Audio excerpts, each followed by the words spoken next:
With the version 0.18 and the 6-item patch, a lot of change have been made. We are going to cover the main change regarding items, so you will be ready when the patch drop. We are going to focus on the tier 3 items and we will not cover the stat change since almost every single item received them. Here we are focusing on the passive and how they have changed. We're also going to cover item by category, so if you want to jump to the category that you are interested in, feel free to use the timestamp in the description below. When it comes to the carry role, the first new item we have to cover is Plasma Blade. It's an item with both physical and magical power, which can be interesting for characters that benefit from both scaling, like Grim.exe for instance. You also get a lot of critical change, but it needs to be ramped up and it only works on heroes, so you better be accurate with those basics. Second item is Equinox. It's a new item for the crit pass that offers you bonus true damage every time you crit and also a shield when you go below 40% health. The bonus damage of 6% is computed pre-mitigation, which makes it useful against tanky target, but it is only the critical part of the damage that is used, which means only your basic attack damage is considered, not all the additional on-hit effect. Then the third and last new item for carries is Nuclear Rounds. Another item for the crit pass, but also character that loves ability damage, since at full crit chance you gain a FT 20% ability damage increase, which is quite a lot. In terms of item that got reworked though, we have Stormbreaker. Exit the 4 basic hit chain, now we have momentum stacks that you generate by basic attacking or moving. With at 100 stack, you get the bonus effect that remain the same. Every basic generates 15 momentum stacked, affected by on-hit efficiency, but the proc in itself is not affected by on-hit efficiency anymore. Ability with on-hit effect does not generate a momentum stack, but can proc the effect when at max stack.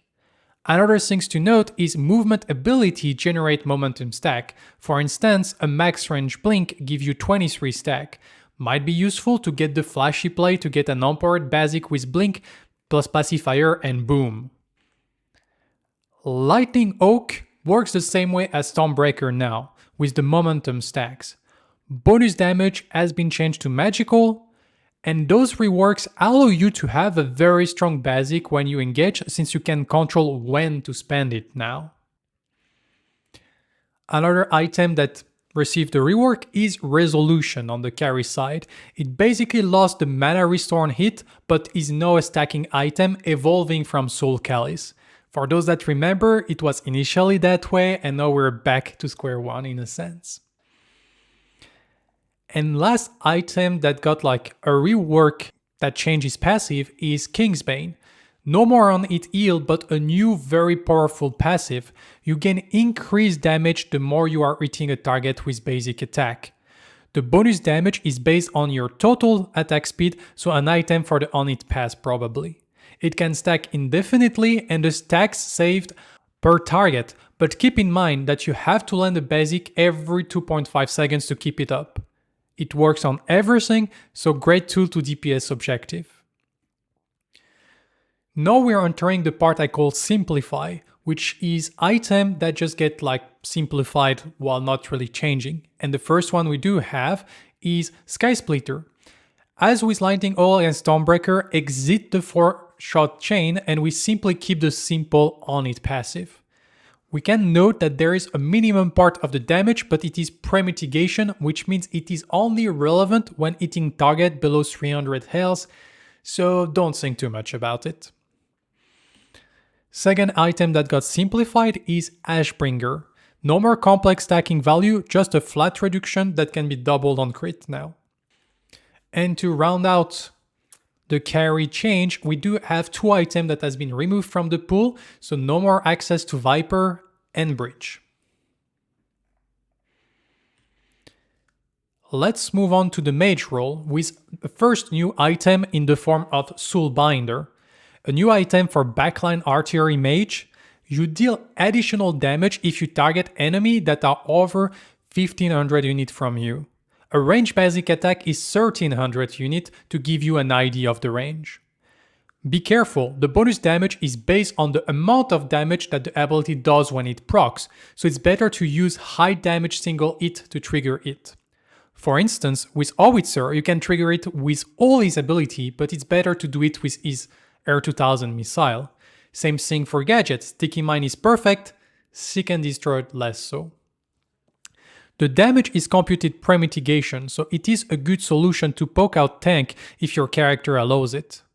Also, every time you trigger it, you gain 1 magical power for free for the rest of the match. The second new item for Mage is Noxia. It's a new item for burst combo Mage since if you chain 2 damage abilities, you will deal a good bonus damage. It is based on the target maximum health, so it's good as a poke or as a finisher. Note that while on cooldown, you cannot mark the target, which means you have to fully wait for the passive to be up before you throw your combo again. Then we have Magnify that received the rework as well. Now works with stack of focus that are very similar to momentum stack from carry that we have seen previously.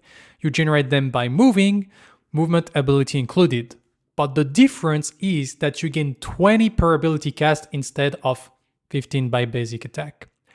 At max stack, you gain an empowered basic attack that deal more damage and also shred the magical armor of the target. Azure Core also received like a little rework, still works the same way with the stacking aspect of Alchemical Road, but it gained a new passive that offers you a shield based on your max mana when going low on health. I guess here the goal is to have a better incentive of completing the Alchemical Road that was many times just bought and never upgraded to tier 3. Now we have Combustion that received like a change that I'm actually a big fan and can't wait to explore a little bit more with that item. It's basically no more limitation to the cooldown reduction by damage source, which means Combustion is now amazing with stick damage ability since you can refound the passive super fast. We also now have Caustica that doesn't provide any more mana regeneration, but instead offer more damage against target that build magical armor.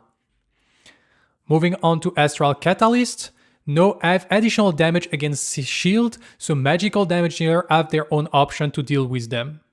However, the fact that the damage cannot exceed the shield means it is only valuable when your normal damage would not have destroyed the shield, and so it is probably only good against stacking shield or very big one, which feels like a very niche use case in my opinion. And then the last rework for Mage is Life Binder. It now has a new passive that grants more magical power and magical lifesteal as your health gets lower. I guess also we wanted to remove like this tanky bruisery mage build that was using Wall Breaker, Orb of Enlightenment and Life Binder, and that were reaching like crazy high ability ace just from Life Binder and was probably not super healthy for the game. Moving on to the simplification, so item that simply got simplify. And here we start with Orb of Enlightenment that doesn't provide any more ability ace or mana per level. Then we have Oblivion Crown that no more triggering passive, it's a simple increase of magical power, so basically a stacked stick that is very efficient. Prophecy doesn't have any more bonus of attack speed based on your ability ace. And Rest Legging, no more passive that gives you bonus movement speed on ability damage, but no provide 5% movement speed as a stat, so you don't really lose that much in mobility. Moving on to support and the new item, and for the first one we do have Dawn Stars. It's a new physical defense option for support that comes with a damage reduce effect that can ramp up to 10% damage reduced. Also, the second part of the passive combine well to make applying stack easier. I can imagine a Steel or Rictor getting a CC off to benefit from the bonus attack speed to do 2 quick basic to already almost max out the passive. Then we have Crescelia. We had Augmentation for fighters, Housekeeper for mage, Elafrost was added for tank. Now we have our own support option in the form of Crescelia. Great option for Enchanter support to maximize damage and cooldown. Keep in mind that it reduces 15% of the current cooldown, so it's better to land the basic attack immediately after casting the ability for maximum benefit. Then we have Everbloom, a new heal and shield power option that seems extremely strong. It provides damage mitigation and tenacity to target receiving the healing, and damage mitigation is a very good combination with healing.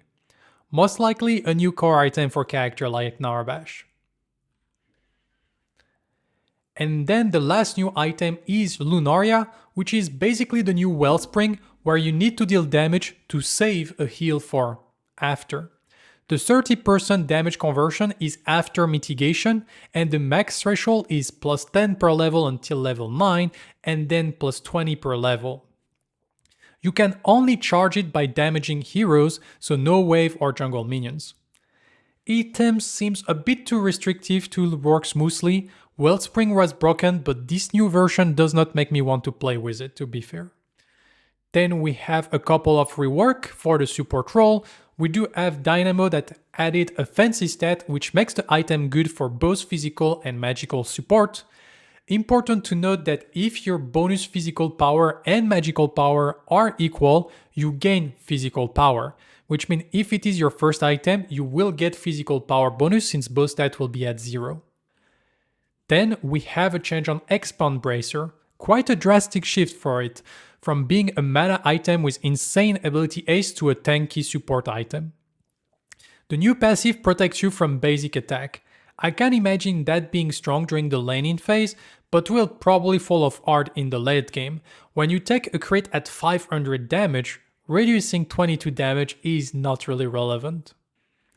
And in terms of simplification, we do have a simple item that got simplified. Vanguardian, no more triggering passive to make the user tankier when they receive damage.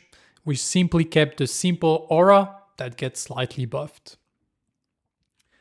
And to round up support change, we do have 2 items that got removed. So Wellspring got removed as we have seen because now we have the Lunaria, and Requiem also got removed, and the new heal and shield power passive is covered by Everbloom. Moving on towards the tank, and the first new item for tanks is Fist of Razul, a new tank option that offers some damage with it while also helping with wave clear. The 30% damage increase is only for lane minion, not jungle monster. The Empowered Basic will not trigger a new cycle of generating stack, you need another source to keep the chain going. And the bonus damage scale from max health, so it makes it very strong option for tank. Then we have the second option for tanks, which is Gaia Greaves. It's a new mobility option, and the first passive gives you more mobility if you don't fight and give a little more strength to your first blow when you decide to engage. Don't get fooled by the plus 120% scaling since it scales off your base physical power, so buying physical power will not increase that damage. The second part increases your jump heights, which is not super high. So it is interesting, but we need to explore a bit more of where on the map that could be useful, and also if you can dodge some ability like Security Gate from Gadget or Static Trap from Murdoch. Then when it comes to item that got reworked, Fire Blossom got changed a little bit, no more bonus damage against immobilized target, now simply ramp the damage up if you keep applying the damage to your opponent up to 50%. We also have Raiment of Renewal that no more regen based on the damage you take, but now have an out of combat regen effect. So you are less tanky during fight, but much better at recovering health in between fight. In terms of simplification, we have Stonewall that doesn't have anymore the stun effect when going below 40% health. And also Elafrost, no more mana regen on Empowered Basic. Moving on to the fighter category, and we have a new crest. The new fighter crest in the replacing Phoenix that is a good option for sustained fighter in the form of Judgment. It deals some damage in an area of effect around you while healing based on the damage dealt. The cooldown is super short since it is 20 seconds for the first 8 levels, and then you release it by 1 second per level until it is only 10 seconds at level 18. The second new item for fighters is Earthshaker, new item to increase the ability damage of sustained fighter. Despite what the description says, only damage from basic and abilities trigger the stacking effect. However, area of effect abilities gain stack on every target, so if you do a double pain on the 5 or 4 camp with Grux, you will be at max stack in one ability. Third option for fighters as new item is Mist Meadow Buckler, a new bruiser magical defense item which offers a nice 45 magical armor on the first burst of damage while reduced also the remaining damage by a flat 50.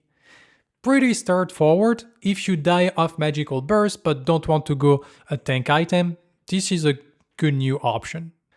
In terms of simplification, because we had no item really reworked on the fighter category, we simply have Mutilator that doesn't have his health stealing part of the passive. It is a huge shift for the item, but it gained a bit of Omnivem to compensate. Still, no more area of effect in teamfight to heal 1000 health with one ability. That was probably an LC to be fair. And in terms of item that has been removed on the fighter role, we do have Phoenix, replaced by Judgment as we have seen, Boneseeker, and Tectonic Mallet. I think some people will be sad about Tectonic Mallet being gone, but it was an insanely powerful item, stopping the developer from introducing a lot of movement ability effect. Moving on to the last category, and we have Assassins. So the first new item is Tainted Trident, a new blight option for Assassins, so no excuse for not having anti-heal anymore. Works in a similar way of Tainted Blade. You need first to apply Blight for the second part of the passive to work. The bonus damage from ability is dealt as true damage, but the percentage is computed from your post-mitigation damage. The scaling is from your physical penetration. The second new item for Assassin is Penumbra, a new item for highlights with a simple passive that can allow you to chain kills. Feels like a win more item that will make situation where the assassin is stomping even stronger, but will not help if you are still struggling in getting the first kill. In terms of item that got reworked for assassin, we have Infernum, which to trigger Cinder you need 4 stacks instead of only 3, but note there is a bonus damage effect based on the amount of armor the target have from equipment. Which means you kinda nullify the enemy armor, making the item deal similar damage against squishy and tanks. Then we have Nightfall, simplification of the healing passive to always be 10% without condition, but also adding a new shield passive on takedown, which works well with the identity of a sustain item for assassins. Then we have Omen, and here we have a big nerf for the item, but to be fair, it was needed. Instead of flat cooldown reduction, we now have a percent cooldown reduction. Keep in mind that percent cooldown reduction is based off the current cooldown, so it's better to trigger the effect right after you use your ability for maximum value. And then we have Envy, which is another big change. Exit the damage amplification for a silence effect on an item. The cooldown is fairly substantial with 45 seconds, but this item get me scared of going against Calari and Rez since you will not be able to react for a full 1.25 seconds when they get the jump on you. Last, we do have a simplification on Mindrazor, no more stacking from mana, no more Soul Calice tree, and it's now a purely item to help with clear. And so that's gonna be it for this V0.18 cover of the new items. I can't wait to be on patch day to be able to start cooking with all the builds. I'm also hard at work on upgrading the hero builder so we can start cooking our own build also thanks to that tool. And I will be seeing you for the next video. Mugi out.